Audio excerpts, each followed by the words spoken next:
My name is Consolata Chibalonza, and thank you very much for choosing EBN TV to be the station that will inform you on what is happening right now in this beautiful country called Kenya. Now, today's stories, number one, of course, is the Rigathi Gachagua's censure motion and what exactly that means. It is not an impeachment motion, and I'll be explaining it much later during the bulletin. We also have some strings of weird or bizarre deaths, one coming from Kiambu County and the other coming from Kakamega County, and also some words here and there from the religious leaders that we have all across the country. Now keep a look at what will be featuring on today's bulletin. As I said earlier on, my name is Consolata Chibalonza.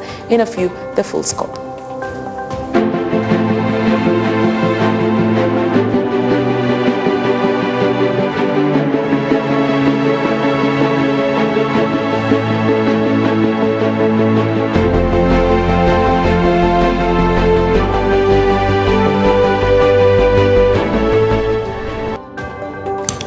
Welcome to the full scope. Now allow me to just remind you, if you have any news that you might be having from whatever area you're watching us from, feel free to share with us on EBN TV across all social media platforms, and we'll be happy to follow up with you.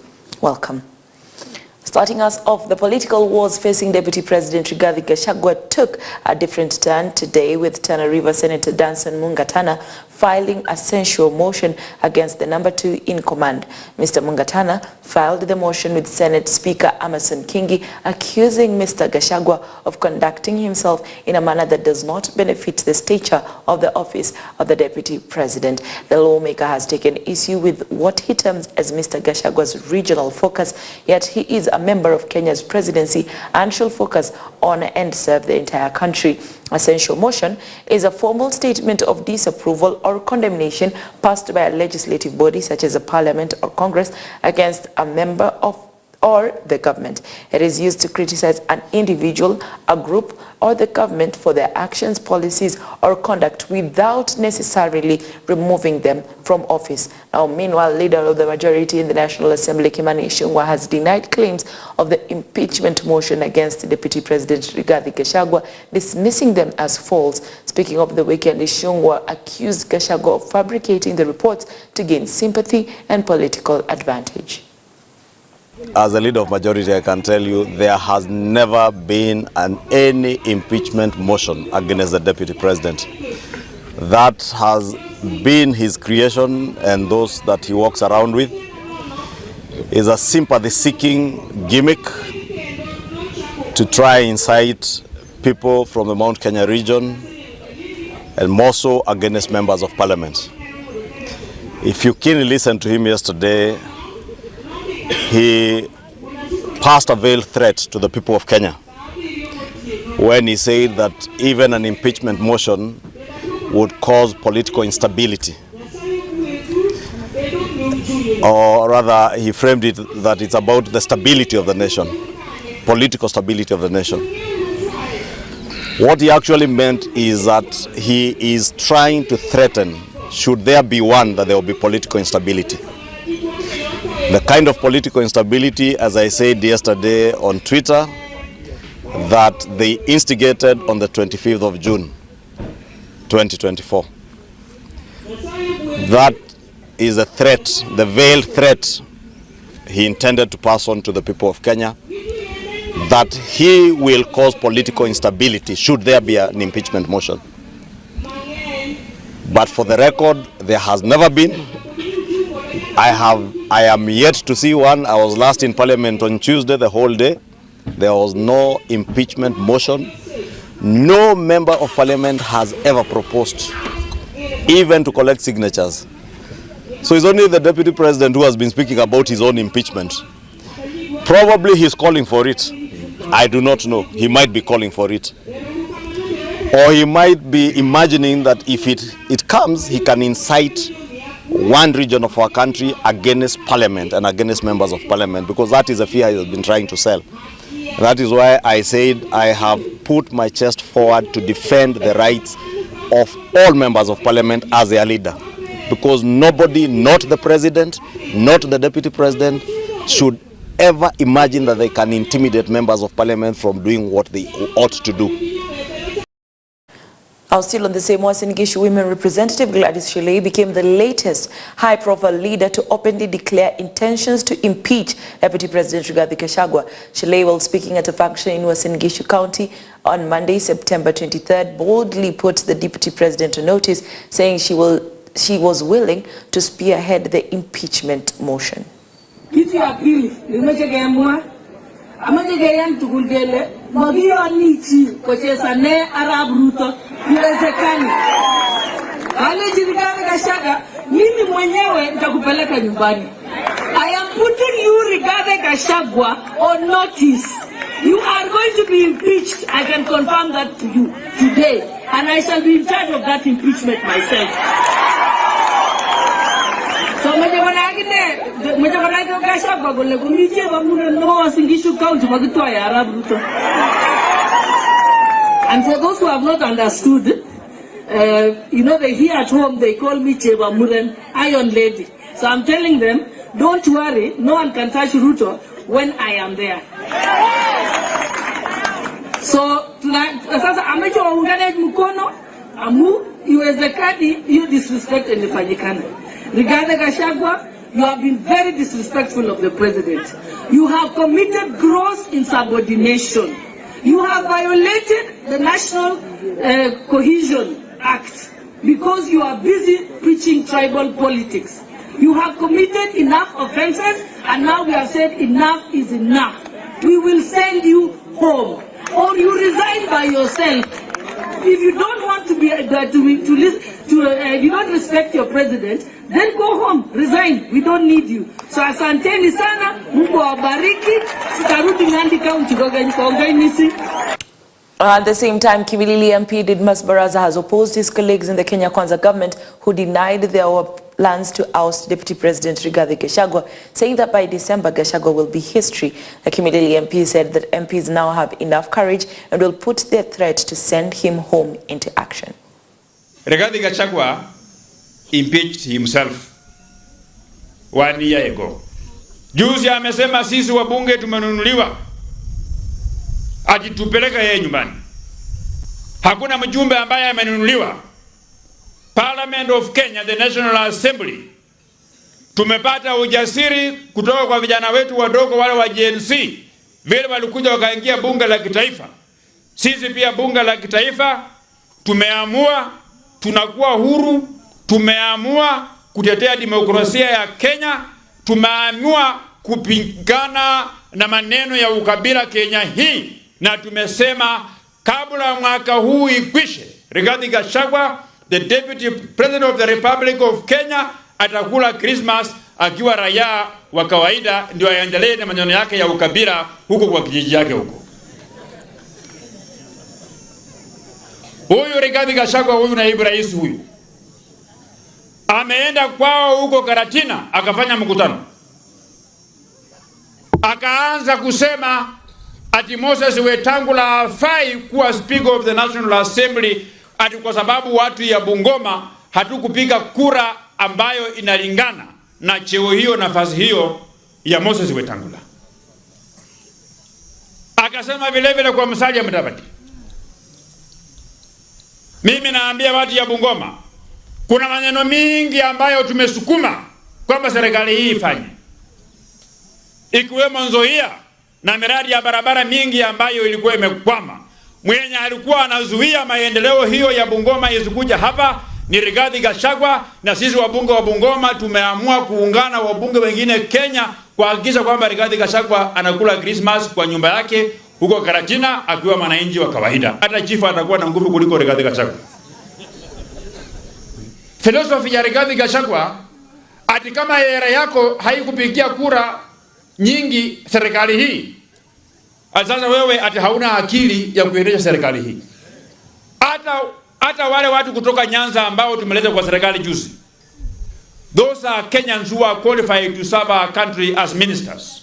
The fact that they come from a region that never voted for us, it doesn't mean that they are incompetent. Now, leaders from the Northern Rift Valley have criticized Deputy President Rigathi Gachagua, describing him as tribalistic and selfish, only interested in his own benefit. This follows recent actions by Rigathi Gachagua revealing the state of his relationship with President William Ruto, an issue highly criticized by Governor Fernandez Baraza. And the presidency is a symbol of national unity. And the presidency includes the deputy president. Jana tumeona Rigathi Gachagua akisomea rais kwa TV, and yet you are part of the presidency. If you have any issues, bwana DP, wewe enda ongea na mdosi wako Daktari William Samoei Ruto ili utatue chini ya maji, ili utatue shida ambayo uko nayo. Sisi tunasema ya kwamba you must respect the president, who is the commander-in-chief of the defense forces of the Republic of Kenya. Wewe ukiheshimu rais, na pia wewe utaheshimiwa na wale MPs. Now, however, in a twisted turn of events, embattled United Democratic Alliance Party Secretary General Cleophas Malala has urged President William Ruto to block the alleged plan of impeaching his deputy president, Rigathi Gachagua. Speaking during a church service in Kiambu County, Malala argued that the alleged plan to oust DP Gachagua will also bite President Ruto in the next general elections. And I want to address the President of the Republic of Kenya, my party leader, with a lot of respect. I am not qualified to advise you, Mr. President. Lakini nisikize tu, you have a choice. Kwamba hawa watu ambao unataka kutumia kutoa naibu wako wa rais ambaye alisimama na wewe, unaweza kuwa unadhania you are impeaching Rigathi Gachagua. Kumbe umeanza safari yako ya kujitoa kwa kiti wewe mwenyewe. The same people wenye wanaleta motion na naambiwa kwamba wamechagua Junet Mohamed na Kaluma. Hawa watu wawili wataanza na kutoa naibu wako. But I want to assure you, hao watu in 2027 watakutoa wewe kama rais. Mimi nakuomba tafadhali, please, kama watoto wako, call your house to order. Don't punish Rigathi Gachagua. Huyu mzee aliumia. Rigathi Gachagua aliaibishwa mbele ya watoto wake. Alifungwa kwa sababu yako wewe William Ruto. Tunakuomba kama baba yetu, don't be inhuman. Don't be inhuman. And I'm speaking to you as your Secretary General. Thank you. More than 35 members of the County Assembly from UDA Nairobi County have called on political leaders to tone down their harsh political rhetoric to allow development projects to continue without interruption. Led by Minority Leader Mark Mugambi and Anthony Kiragu, the MCAs urged political leaders to embrace a broad government and build unity in serving Kenyans. Additionally, the MCAs called on President William Ruto as the UDA party leader to address the escalating political tensions, warning that divisive politics could disrupt the government's operations and hinder the implementation of the development agenda. We are concerned about the rising political temperatures within Kenya Kwanza and the country. We want one government and urge our senior leaders to work together. We call upon the President and the Deputy President to call the Kenya Kwanza troops to order. Nairobi is very cosmopolitan and need to be handled with care. We bear the brunt as Nairobi when it comes to political instability, notably the 2023 Azimio protests and the 2024 Gen Z protests, where our people lost lives and livelihoods. President William Ruto has called upon the United Nations Security Council to implement reforms to address the ongoing challenges being witnessed worldwide. The president explained that the current systems being used has failed to fully address issues related to disasters such as climate change, equality in matters of loans and debt. He noted that despite the presence of these challenges, efforts to find solutions have been proceeding at a very slow pace. Additionally, Ruto stated that if urgent measures are not taken, weapons people in various nations around the world may face unprecedented conflicts. While no country is immune, many, where most humanity live, are more vulnerable than others. The gravity of the situation has been highlighted by the 2024 Interagency Task Force on Financing Development, which has sounded the alarm bell on a looming sustainable development crisis, driven by financing challenges that jeopardize both the SDGs and climate action. In the circumstances, the upcoming 4th International Conference on Financing for Development may be our last opportunity to make the radical changes needed to realize and realign our development priorities to meet the SDGs by 2030. We must urgently close financing gaps, bridge international divides, and restore trust in multilateralism. However, the current multilateral system is clearly struggling to address these immense, complex, and dynamic challenges effectively. As a member of the SDG Stimulus Leaders Group, which coordinates the mobilization of financial resources needed to accelerate global progress towards 2030 agenda. And as we do our best to achieve this goal, we also must recognize that the prevailing multilateral institutional architecture is dysfunctional, or at least highly ineffective, and cannot be relied upon to provide the solutions for the world that we all urgently need.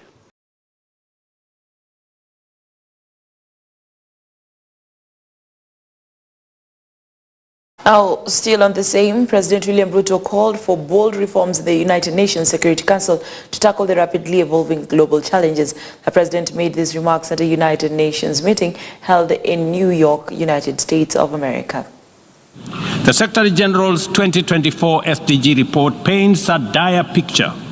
Only 17% of SDG targets are on track, largely due to unmet financial commitments, and developing countries, particularly in Africa and the Global South, are facing severe funding shortages, and the gap is widening. At the 2023 UN SDG Summit, we highlighted the urgent need to overhaul the global financial system. As we approach the 4th Financing for Development Forum in 2025, imaginative solutions for debt relief and development financing are essential to close the SDG gap. We must address the historical injustice of Africa's lack of permanent representation on the UN Security Council as a matter of justice in the ongoing UN reforms. Additionally, region-led peace operations, sustainably funded by the UN-assessed contributions, are critical in addressing today's complex security challenges. Now, away from the top leaders, police dispersed university lecturers who were protesting using tear gas. The lecturers are complaining about the non-implementation of the 2017-2021 collective bargaining agreement. They also denied the education minister's claims that they had agreed to return to work, stating that they cannot sign an agreement that discriminates against some of them. The lecturers are demanding the equalization of their allowances and better health insurances. The lecturers marched to the Ministry of Health offices, complaining that they have been in negotiations with the government for over a year without any success. The policemen for permission. Our duty is to notify them, and they are supposed to provide us with security. And this is a confirmation that we notified them on 19th September 2024. I want to say this: you will not suppress the rights of dons in this country. You will not. We will not allow you.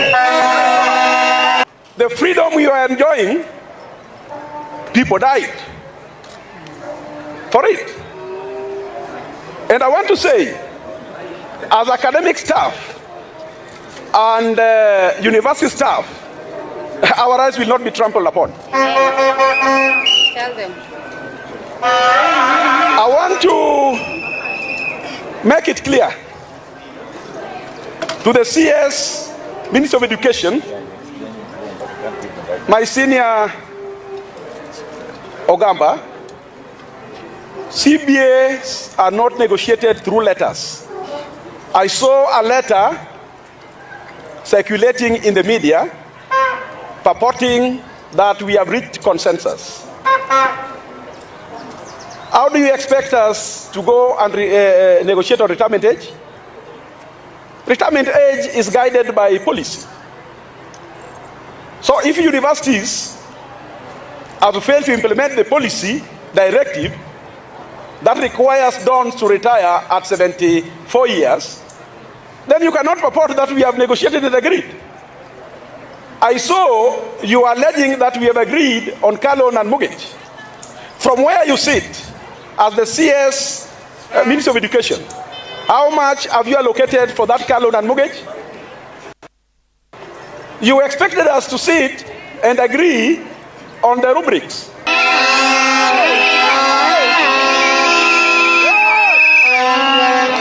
Who is this? Who is this? Who is it? That can be equated to a professor. Yeah. Tell me.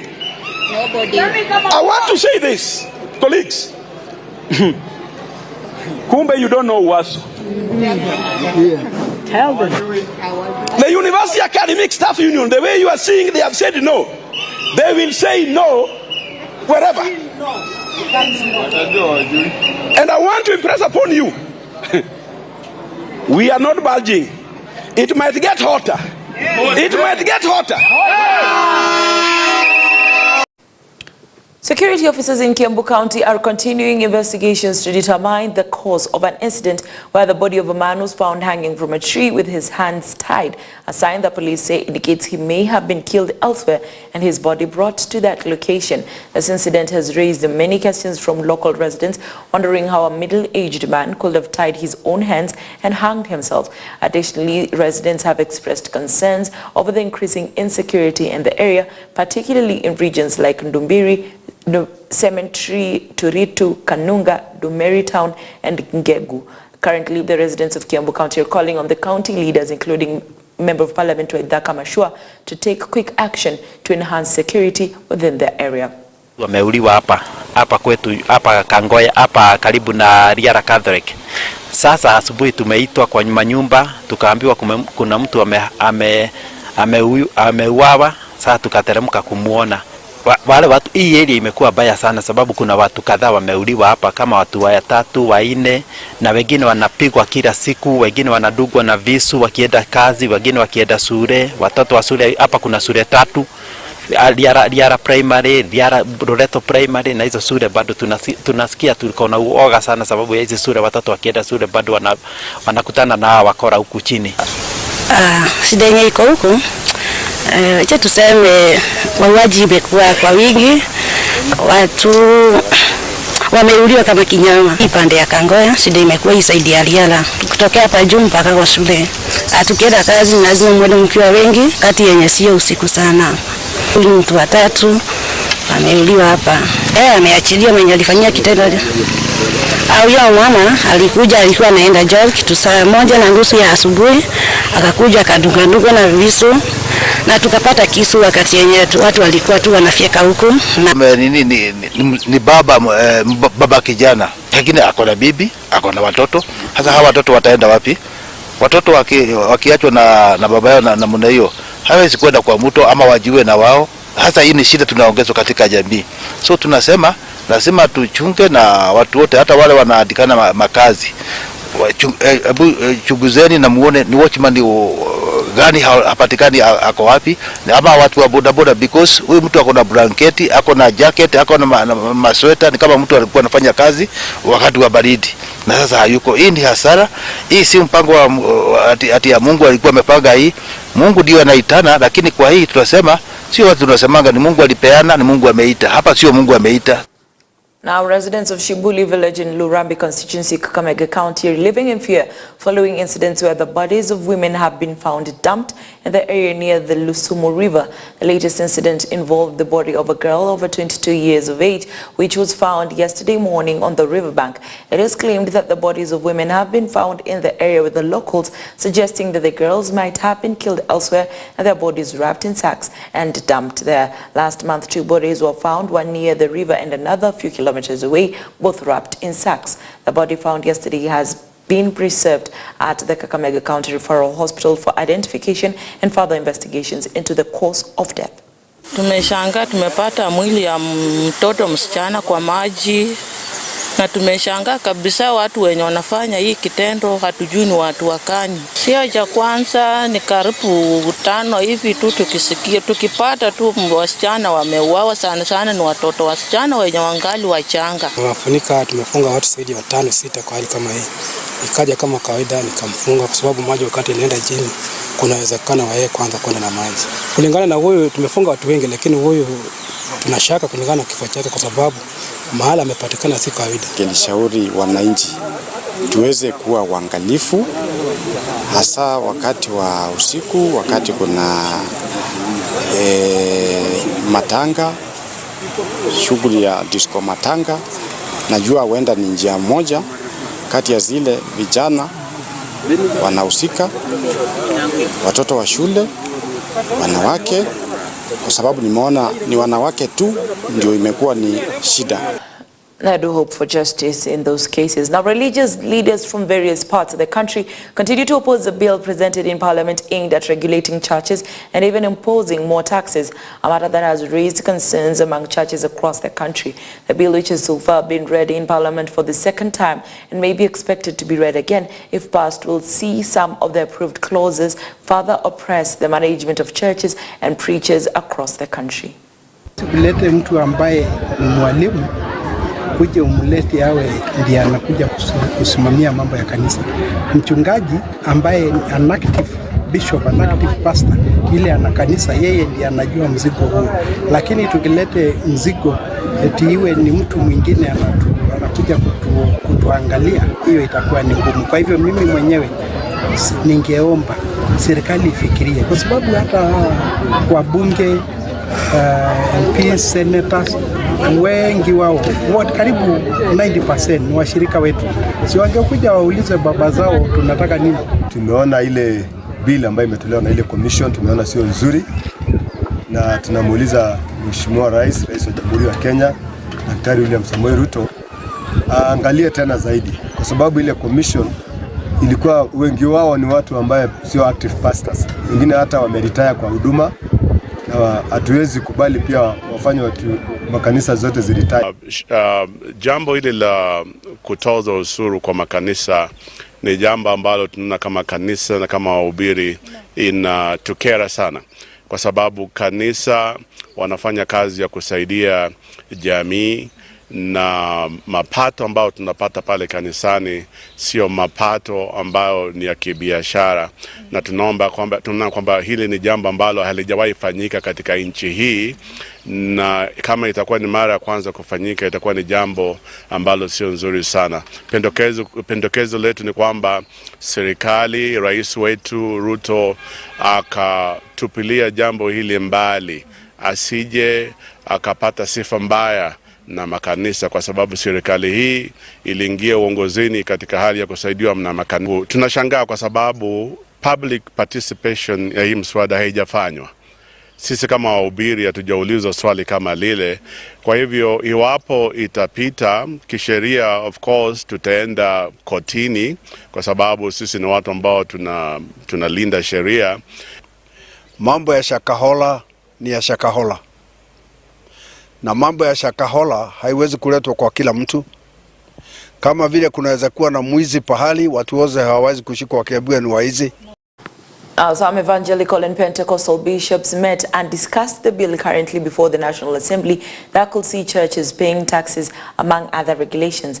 Led by Apostle Peter Manyuru, they condemned the bill, arguing that it is an oppression of the gospel in the entire nation and among preachers in the country. They called for the bill to be thrown out and for the church to be respected. It's unjust to penalize the entire church for the actions of a few individuals. We won't dwell on this matter too much, since it is still active in court. We don't want the bill to be amended.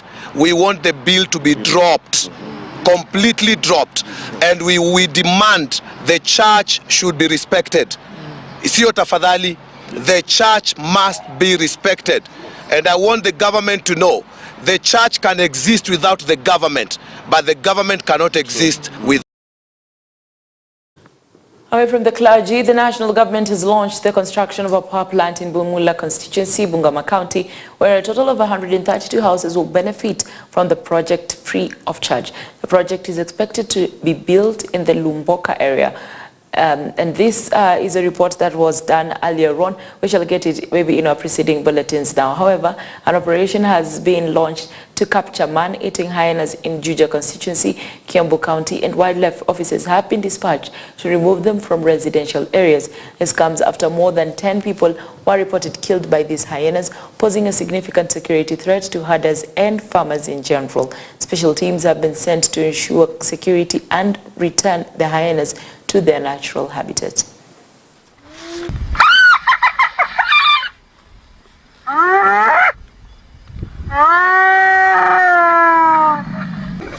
Naomba wapige doria kabisa, na ikiwezekana tuwe na kituo cha hao maafisa hapa karibu na sisi ili tuweze kuwa safe kabisa. Mimi nimekuja na torch ambazo zitamulika ukitembea kila mahali, tembea na hiyo torch.